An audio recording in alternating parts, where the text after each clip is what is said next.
Hoping to attract Nurgle's aid in preventing a cure for plague, the worm spatter resolved to undo this cure and continue spreading filth for their beloved deity. In this video, we're going to share how to paint one of these models from the Wormspat warband, and we're going to be painting the Sorcerer Fecular Flyblown. However, by following this guide, you can easily paint any other member of a warband. So when you're ready, grab those brushes, shake those paints, and let's get started.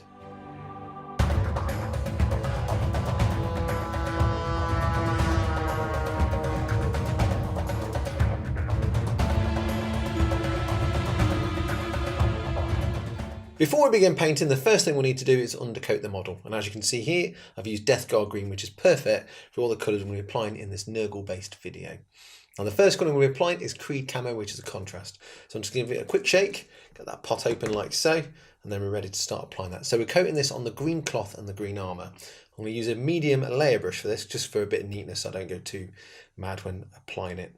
So I'm applying it to the palette. Now this is more just so I don't overload the brush. I'm not thinning it down at any point with this particular part. So I get my brush to a nice point like so, and then we're ready to start applying that to the cloth and the armour.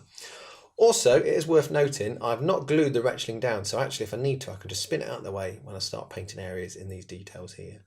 First of all, let's just start applying Creed Camo to the cloth. There we are with the Creed Camo now dry. What we're going to do now is move on to using Death Guard Green. This is more of a tidy stage, so some of those raised areas like the folds of the cloth, we're just going to reapply like as a layer or even a highlight in some of those little torn areas. So I'm just going to use a medium layer brush for this, apply a little bit to the palette. Again, I'm only adding a touch of water just so it's not too thick and goopy. Make sure I get a nice point to my brush. And then we're ready to start doing that tidy up stage. So all I'm going to do, if you look at the cloth here, just some of those raised areas, just start moving up like a highlight. Start tidying that up. And if you've got like little tears as well, you can work around. It's like a thicker, chunkier highlight, ready for when we do the next stage. So just work all the way around the model doing the same thing. There we are with those Death Guard Green areas now tidied up or highlighted. We're going to move on to using Nurgling Green as a highlight as well. So I'm just going to get my brush again, get a nice point to it. So first of all, just apply a little bit to the palette, not too much. Again, this is just so I can roll it around and get a nice point to my bristles. And all we're doing here is doing a fine highlight around those folds and edges. So all I'm going to do is just start on that little tear there and just do a nice little highlight. Keep doing it round all those areas you just highlighted or tidied up previously. And if you do make any mistakes, just use some Death Guard Green to tidy back up. There we are with those highlights now done. What we're going to do now is move on to adding a little bit more definition in some of those folds, because sometimes you don't always notice it when you're doing the first few highlights. So we're going to use Creed Camo again just to add a little bit more depth to some of the lower parts of those folds. So all I'm going to do is grab my brush again, just apply a little bit to the palette, get a nice point to the brush, and then we're ready to start applying it. So all I'm going to do is just start dropping it into some of those deeper recesses, just mainly at the bottom of the folds, like so, and just run it down into those cracks. And sometimes where you've got like some of the holes or tears, you can just add a little bit more in there as well. There we are with all the green cloth now done. We're going to move on to the next area, which is to paint the brown leather. Now for this, we're going to start with a base coat of Mournfang Brown. We're then going to apply a contrast of Gore-Grunter Fur all over. We're then going to highlight using Scrag Brown. And then after that, we'll be using Carrot Stone as a final highlight. But first of all, let's start applying that base coat of Mournfang Brown. I'm just going to open the pot, pop a little bit in, apply it to the palette, a little touch of water, and then we're ready to start. So you've got just a tabard on the front here and also the bit around the back there as well. So I'm just going to start by base coating that. With that base coat now applied, we're going to use Gore-Grunter Fur and we're going to apply it all over those brown areas we just painted. Try not to overload your brush too much because it can quickly run out of control. So just take your time, don't overload it, get a nice point to it. If you do find the actual contrast spilling out anywhere, just mop it up with your brush and then just tidy back up with any paint that you need to. Another thing to bear in mind as well, if you do splodge it on areas that have not been painted yet, don't worry about that because you'll be painting those later. There we are with the contrast now applied and dry. We're going to start doing our first highlight using Scrag Brown. So all we're doing here is just looking around to highlight those edges and just around the tears as well. In most places you can just use the edge of the brush like I'm doing here, but in some places you might just have to use the tip, so just make sure you get a nice fine point when you're doing that. With our first highlight now done, we're going to move on to the next highlight, which is a finer highlight, and for this we're using Carrot Stone. So the idea here is just to make this a bit finer so you can still see some of that Scrag Brown showing through. Just take your time, just work your way around. If you make any mistakes, just tidy back up with one of the previous paints that you might have splodged onto.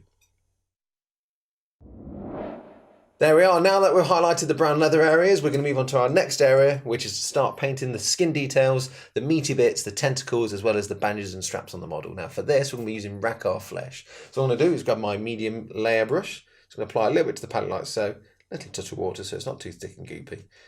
Get a nice point to our brush, and then we're ready to start painting. So there's quite a few areas on the model. You've got the face, you've got the arms and tentacles around here. You've also got like some haunches of meat around the back.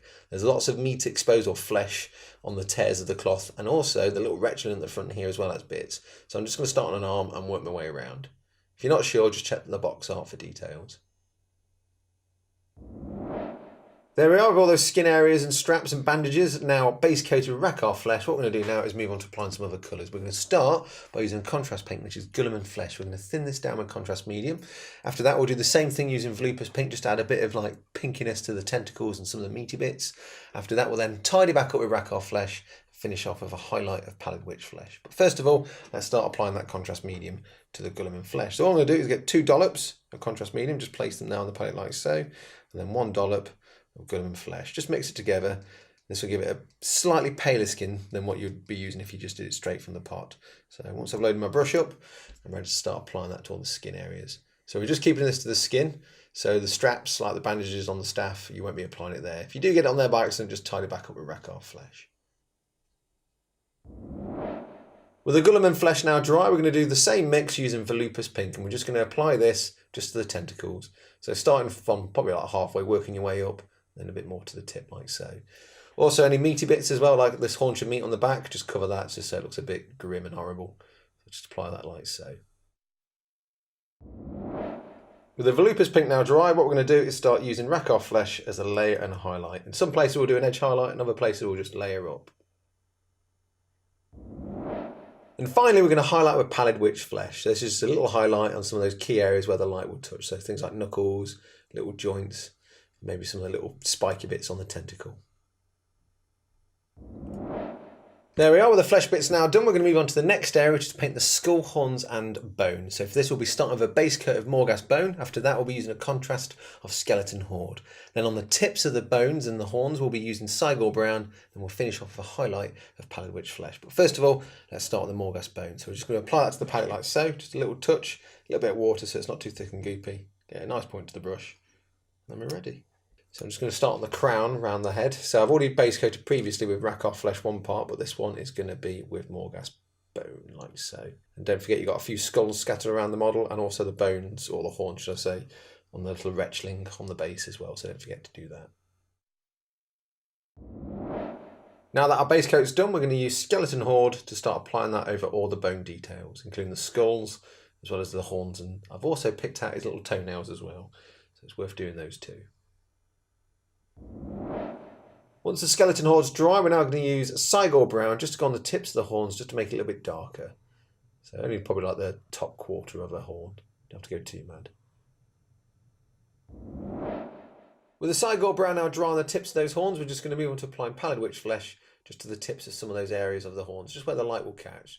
So you don't have to go too mad. And same for like the skull cheeks and definition around the eye sockets as well. Now all those bone details are done, we're going to move on to the next area, which is to paint the wood on the staff. So for this, we're going to start with a base coat of Steel Legion drab. We're then going to shade it with Agrate shade and finish off with a highlight of Carrick stone. First of all, let's start with the Steel Legion drab. Again, as always, just apply a little bit to the palette, a little touch of water, get it to a nice point, and then we're ready to start. So what I'm going to do, like I said, I'm just picking out all the woody areas on here. So I'm going to start at the tip and just work my way down. Again, if you do splodge, don't worry, just tidy back up with those previous paints. With the wood of the staff now base coated, we're going to move on to applying Agrate shade to that wood. Try not to overload your brush, as it might run out of control and start spreading on other areas, so just be mindful of that, and if it does happen, just use your brush to soak up any excess. Once the shade's dry, we're ready to then start highlighting with Carrick stone. So for this, I'm just going to start running around where some of the grain is, or some of those raised areas on the actual woodwork itself. Again, don't go too mad, just peck out the odd little bit here and there. There we are with the wooden staff now done. We're going to move on to the next area, which is to paint the bandages. Now for this, we've already base coated those areas with Racar flesh. So the first thing we're going to do is use Creed Camo thin down with contrast medium. Probably 2 parts contrast medium to 1 part Creed Camo. After that, when necessary, we'll tidy back up or re-highlight with Racar flesh and then finish off with a highlight of pallid witch flesh. But first of all, let's start with that Creed Camo. So what I'm going to do is get a couple of dollops of contrast medium like so, and then just a dollop of Creed Camo. Apply that in there. This is really just to make it look like the bandages have started to seep some of that rot through, so it gives it a kind of a rotten look to it, which is nice for Nurgle. So all we're going to do is start picking those out. So you've got bandages here, you've got a bit just around his wrist and some on his feet as well. With that contrast paint now dry, what we're going to do is just tidy back up in some areas using Racar Flesh. So on some of the actual bandages, just a little bit here and there. Now I've also picked out these horns in the same way as well, so I'm just going to start tidying around some of the edges of those as well. There we are with the tidy up of Racar Flesh done. We're now just going to finish off with a little highlight of pallid witch flesh here and there. With the straps and bandages now done, we're going to move on to painting the rusty metal. Now for this, we're going to start with Iron Hand Steel as a base coat. We're then going to use Agrat Shade as a shade and finish off with a highlight of Storm Host Silver. So first of all, let's get that base coat on.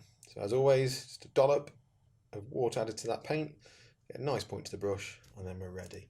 Now, there's a few little details of metal on this, so you've got like a little star on here. He's also got a little dagger at the back. So again, just study the model. If you're not sure, check the box art. With the base coat applied, we're now going to apply Agrat shade to all those metal areas. With the shade dry, we're now going to highlight using Storm Host Silver. Again, just picking out those edges where possible. If you see any rivets or little dots, just pick those out too. There we are, with those silver areas now done, we're going to move on to picking out the brass details. And for this one, we start with Balthazar Gold as a base coat, and then going to shade it with Agrat shade, and then finish off with a highlight of Stormhost Silver. But first of all, let's begin that base coat. So I'm just going to apply a little bit to my palette, a little touch of water, get to a nice point, and then we're ready to start. So I'll just start on the 8-pointed star on the shoulder pad. So all I'm going to do is just slowly pick that out. You've also got the belt to do up here as well. With the base coat applied, we're now just going to run some Agrat shade over. So you're going to take your time. If you do splodge, just tidy back up after. And there we are. To finish off the brass, we're just going to highlight that up with Stormhost Silver as well. Dab a little bit on the rivets and on some of the other harder edges. There we are, with the brass details now done. We're going to move on to painting the black areas. So this is the hair and the leather. Now I'm going to start by base coating all the details with a Baden black. After that, we'll start highlighting the leather with Cabalite green, followed with Saberite green. And then after that, we'll move on to the hair and highlight this with Demonette hide, and then follow that with Slash grey. But first of all, we'll start base coating all the black details first. So I'm just going to get a Baden black onto the palette like so, with a little touch of water. And we're ready to start. So like I said, you've got the hair to do, and also we've got like a little bit of baggage around. So you've got a pouch here, and if we just turn it around, there's a couple of little straps and more bags there. So let's just start there. With all those black areas now base coated, we're going to start with the highlight of the leather. The first one is going to be Cabalite green, and we're going to make this fairly chunky when we start going around those leather areas. Using Cabalite green as well is going to give it more of a sickly kind of greeny black kind of feel to it. With that first highlight down, we're now going to move on to using Saberite green as the final highlight for that black leather. So again, you want to make this a little bit thinner than the first one, just so you can see both bits showing through to give it a nice gradient. Just take your time, work on those edges. There we are, with the black leather now highlighted. We're going to move on to the hair. For this, we'll be starting with Demonette hide. So all I'm going to do is try and get the brush at an angle, just start using the side of the brush to actually start doing those first strands. Now for the most of it, you're just going to be coating over on the raised bits for the hair, like so. Concentrating more at the bottom of the hair than at the top, so it should be darker at the top than it is at the bottom. So just take your time.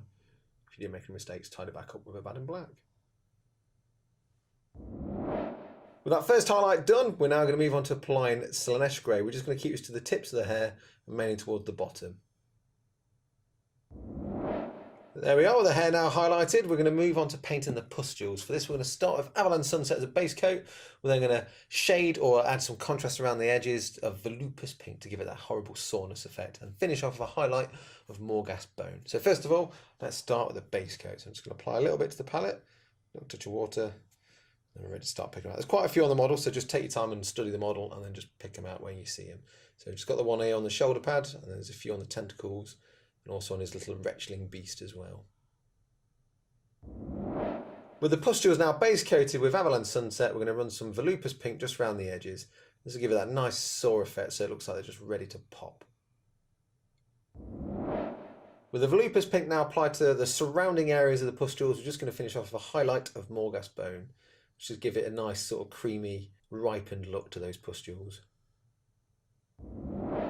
There we are with those pustules completed. What we're going to do now is move on to the next area, which is to paint the green skin of the retchling. Now at this point you would have already painted the flesh areas, the bone areas and the pustule areas as we've been going along doing the rest of the model. So what we're going to do now is obviously just concentrate on the green part of the body. So I'd recommend just tidying back up with a bit of Death Guard green before you start doing this, just to make sure it's nice and neat. So what we're going to do is start off by using orc flesh. Now as a contrast paint, so we're going to apply it all over those green areas. Once that's dry, we're going to do a second coat, just concentrate this from like the knees onwards down, so like around his ankles and feet. And when that's done, we're going to finish off with a highlight of Nurgling green. But first of all, let's start with that first contrast. So I'm using it straight from the pot, but I am just going to add it to the palette. Again, this is more just so I don't overload my brush too much. So once I've done that, we're ready to start applying it to the retchling. So as you can see here, all those other areas are already coated on it. So I'm just going to concentrate on those green areas. And the best thing as well, as I remember saying earlier, that just make sure that you don't obviously glue it in or anything like that, so you can spin it around so you can get around to the other side as well. Just makes it a lot easier. With that first coat now dry, what we're going to do is apply a second coat of orc flesh, but we're going to, like I say, from the knee downwards. Just this will make it look a little bit darker and give it a bit of a gradient as well. So just do a coat of that and then let that dry as well. There we are with the orc flesh now applied to the lower part of the body. What we're going to do now is to start highlighting the skin up, and for this we're using Nurgling green.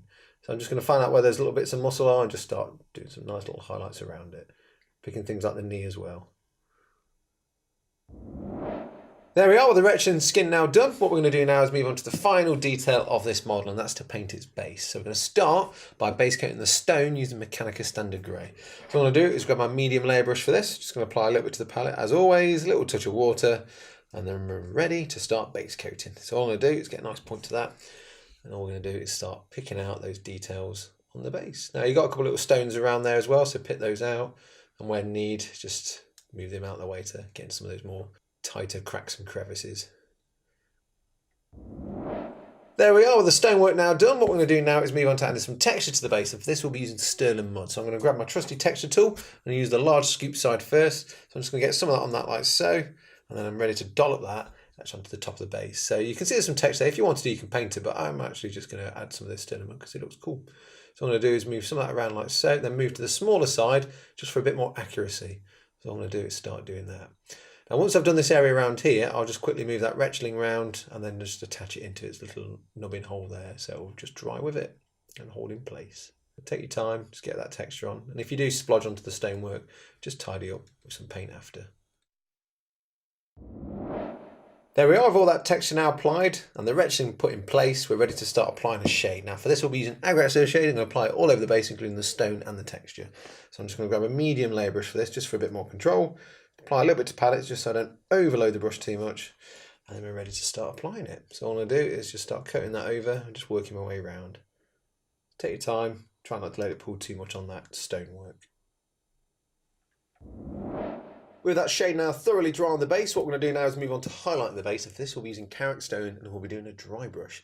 So I'm going to get a small dry brush, medium or large is too much, so small is perfect because you can get around all those little details. So all I'm going to do is just load up the brush like so, and I'm just going to start rubbing it off onto the actual tissue paper. Now the point of this is to remove as much of that pigment as possible from the bristles, but still maintain a little bit on the actual bristles themselves. So all I'm going to do is just move to the side, that's perfect, so there's still a little bit on there. So what I'm going to do now is then just start flicking that back and forth between the stone and the dirt. So as you see, as I go back and forth like so, it's starting to actually pick out those raised areas. Just do this across all the stone and the mud.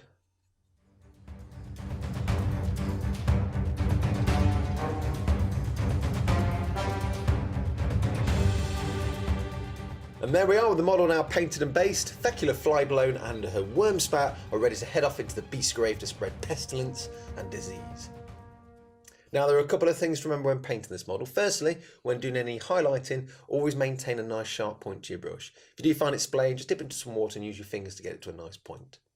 Also, when using shades and contrast, try not to overload your brush as it can quickly run out of control. If you do find this happening, just use that brush to soak up any excess. And also worth remembering when using any metallic paints as well, it's worth having a separate pot of water or just changing your water when you've done, because you don't want to contaminate your other paints with metallic flecks. Well, I hope you've enjoyed this video. Hope you enjoyed painting your own worm spat warband, and we'll see you again soon. Bye bye.